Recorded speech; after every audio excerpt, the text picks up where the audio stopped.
Hello and welcome to Healthier by Design. I'm Paula Carper of paulacarper.com, and I'm here today interviewing Sue Detweiler. She is an author, a speaker. She is a mother of six, and has written three books. The latest of which is Women Who Move Mountains. And she is just a phenomenal woman of God. She is in ministry and has been in ministry for 25 years with her husband, and they have a church up near the Dallas, Texas area. And she's all over. She's apparently got books in all the bookstores and even at airports. So you can find her latest book, Women Who Move Mountains, there. Welcome, Sue. I'm so glad to have you here. I'm glad to be here, Paula, and I'm looking forward to what God's going to do through this interview. Awesome. Yes. So Sue has a varied background, but I know that her biggest role, and that the role that I think she is probably most proud of, is being a mother. And a mother of six is a big accomplishment. So congratulations on that, Sue. Just surviving that is a real work. It's the real work. You know, Paula, that is so funny because it's funny how you start a journey and you don't think. I never pictured myself as a mom. I did not think about becoming a mom. And I'll tell you the truth, after one child, I was ready to quit. And that's part of why this whole family outreach is interesting because, you know, the hardest thing I've ever done is be a mom. Absolutely. It is the hardest job you'll ever love, right? That's what they say. And sometimes hate. Well, I, unlike you, I'm the very opposite of you, have one stepchild, and just taking that on was such a challenge to me. But it has been a great challenge. A lot of growth has come for me and for all of us through that process. So I understand having six kids would be a lot more work than that. And so kudos to you, because that's really an amazing thing. It's a lot of sandpaper. It's a lot of sandpaper. Rubs off those rough edges, and you go through a period of time where, when they're little, you're their hero, but you go through a time where you are you're not a hero anymore. Absolutely. Absolutely. Well, thank God for his grace through that. So I wanted to bring Sue on today for her to share a little bit about her journey in parenting and some of the things that have happened in her journey, but particularly in reference to what happened in her journey through adoption. And so, Sue, I'd love for you to talk about how you were called and what that call was like to adopt. Tell us a little bit more about that. Well, after having a rough start as a mom and going through lots of trials, we found our way, and our children were ages 18, 16, 14, and 12. And they were beautiful daughters. And so, you get to see them grow. And God broke our heart for those in countries that were older children that no one wanted to adopt. And it came from a prayer journey where we went away to pray. We were feeling that call to adopt. And I got online one night and I just began to research Brazil. And I found out that there was something in their culture called purging, where off-duty police officers had been hired not just once or twice, but repeatedly, different areas, they were hired to shoot the extra orphans that were stealing food. And when I saw that purging was a part of their culture, it just broke my heart, and I was weeping, and I began to get a picture of two little boys.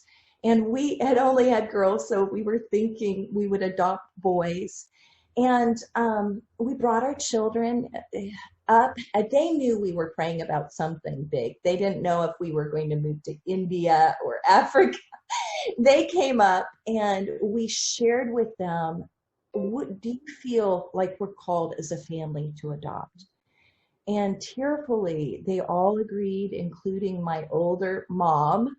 And we ended up, who, by the way, it's kind of cool, she had felt called to Brazil as a missionary, and they canceled that journey when they became pregnant with me. So all the family went to Brazil to adopt these two boys who were then 12 and 8, Alexandre Joel and Ezekiel Paul.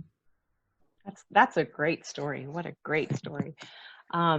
So I hear you. It seems like there was such a draw in terms of the prayer and the call of your heart. What did you find when you got there? What did you discover when you got there, and were actually meeting Andre? Is it Dre? We call him Dre and Zeke. Yes. Well, the Brazilian people we fell in love with. And by the way, the Brazilians love people, and really that opening story is just what caught my heart. That wouldn't be the fault of the Brazilian people. But anyway, we were realistic in one sense, but we were idealistic in the other. I think we felt like if we brought these boys into this loving family, overwhelmed with all these little mothers, these women in our church community, that somehow we would ride off into the sunset. But often God calls us to things that are hard and difficult. And really it's been one of our hardest, heartbreaking journeys. And it took a turn really. And I didn't say they are biracial and they were born drug addicted. And so that has built in its own dynamics, special needs in high school or, middle school, lack of comprehension because the drugs impacted their brain development. You read about fetal alcohol syndrome.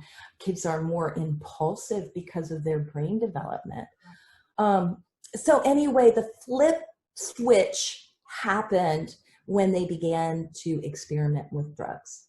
And it wasn't just like other families, lots of kids experiment with drugs, but it was like a flipped switch where they were immediately addicted and drawn into the addiction lifestyle. Yeah.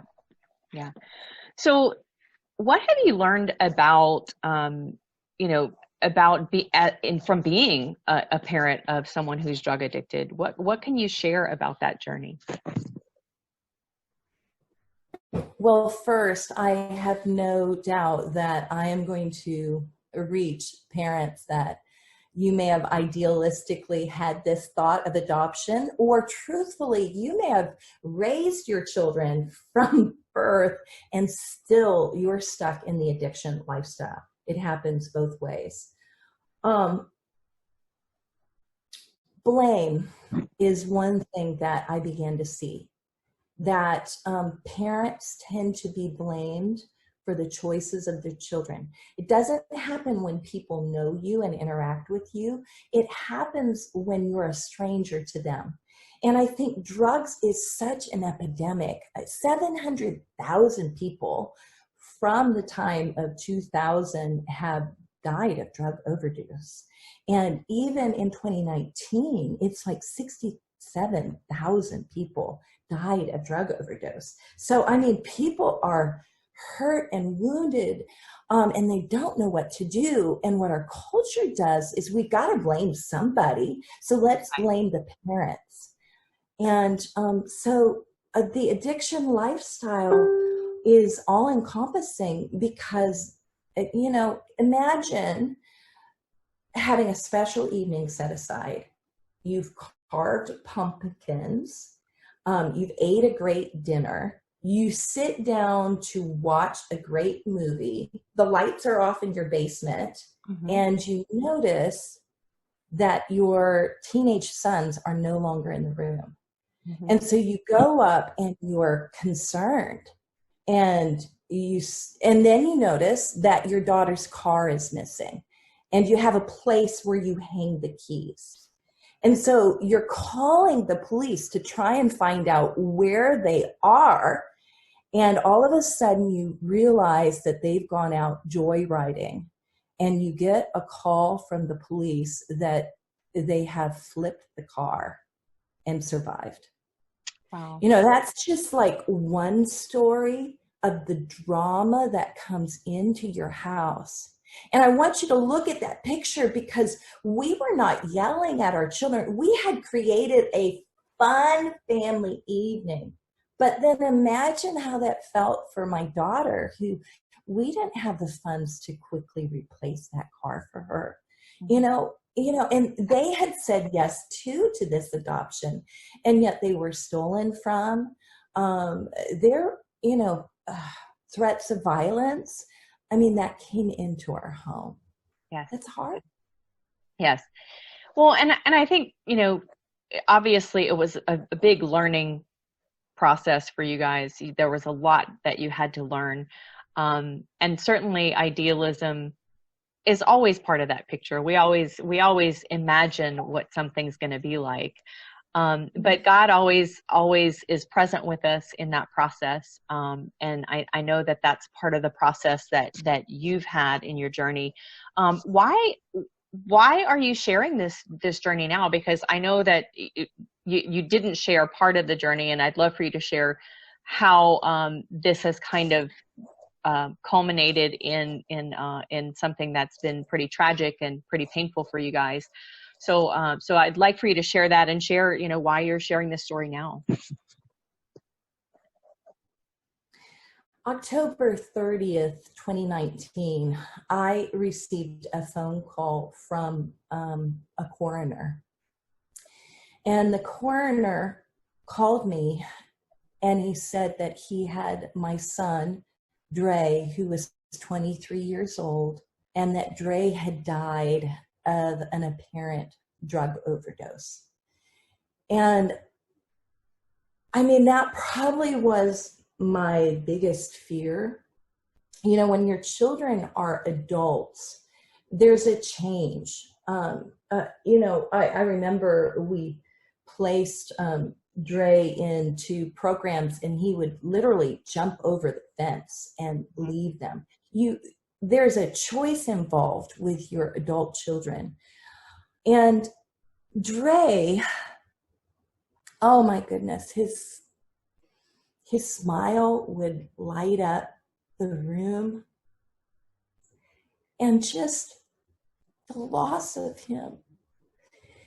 And immediately I was concerned about calling his brother Zeke.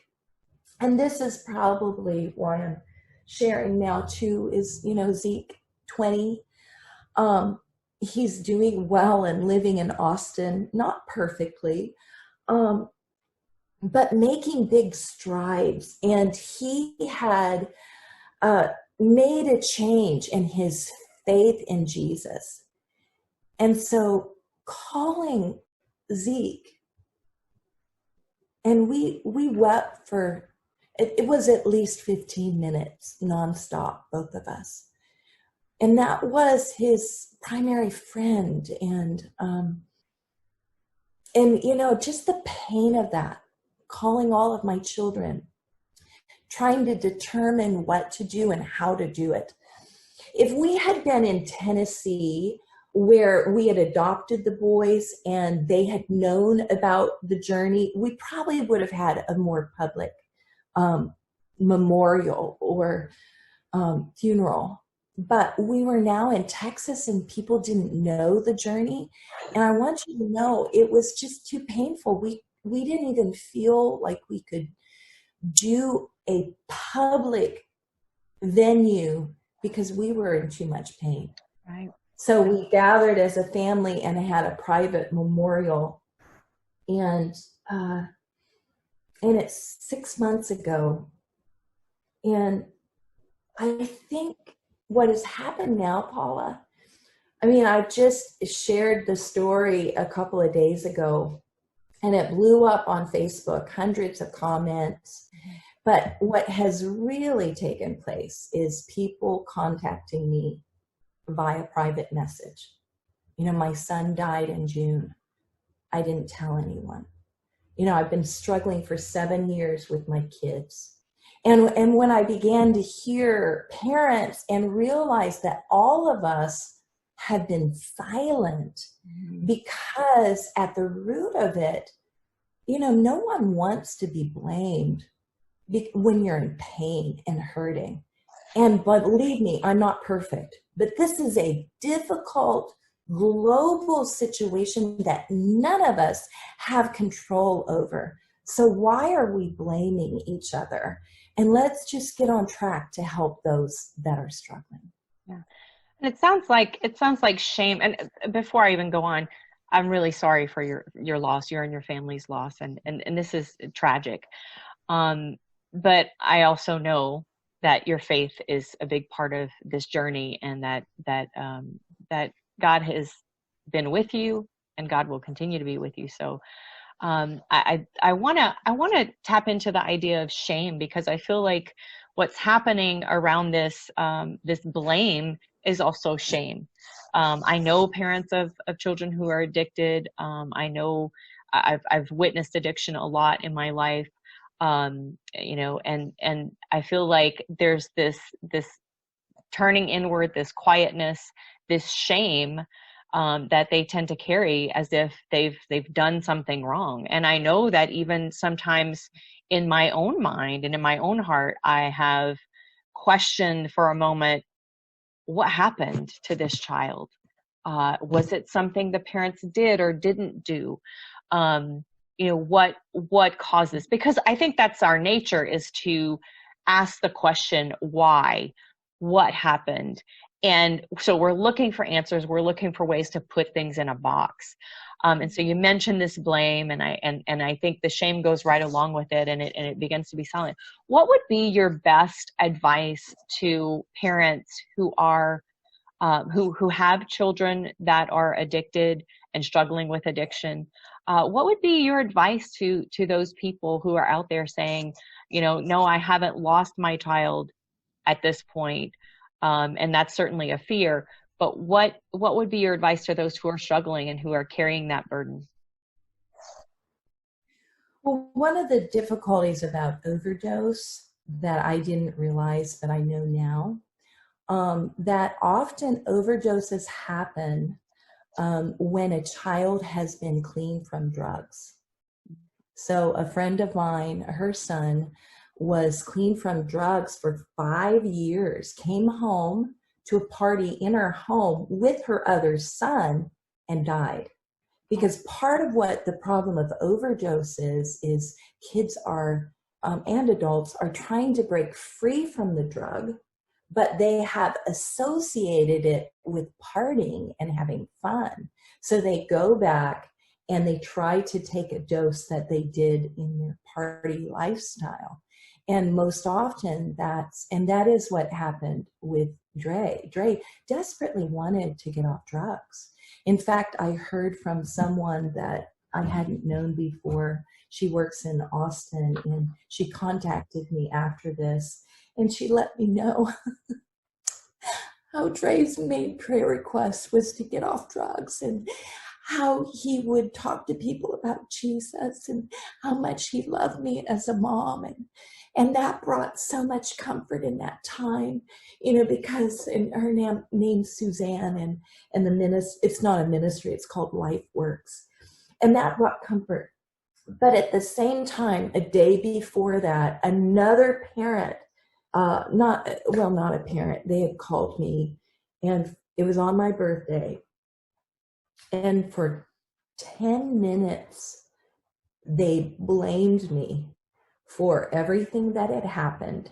And why didn't I put this on Facebook and let people know about this death?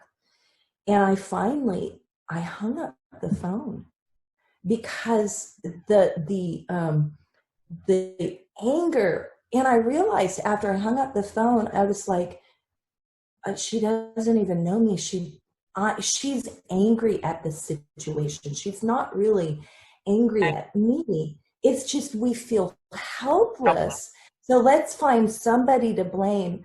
But I tell you, and and that's not the only time I experienced it.